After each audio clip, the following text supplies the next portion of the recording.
Welcome to Sweet Life Beat Life. We hope this video helps.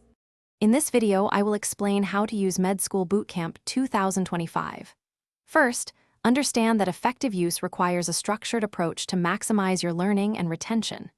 Start by mapping out your study schedule for the next 3 to 6 months, dedicating specific time slots each day to the platform.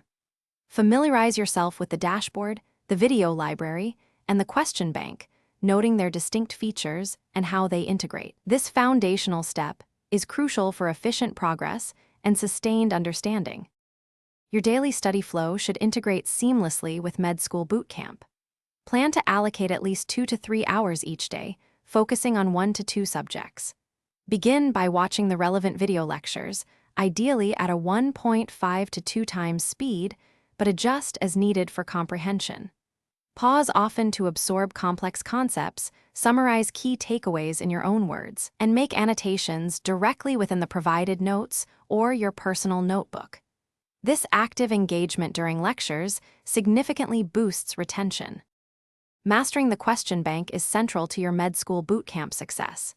You should aim to complete between 40 and 50 questions daily, either in tutor mode or timed blocks, mirroring exam conditions. Do not skip reviewing the explanations. Even for questions you answered correctly, understanding the why reinforces concepts. Pay particular attention to the detailed explanations for incorrect answers, identifying gaps in your knowledge and using them as learning opportunities. This critical step solidifies your understanding. To truly integrate. Thanks for watching. Consider subscribing if we helped you.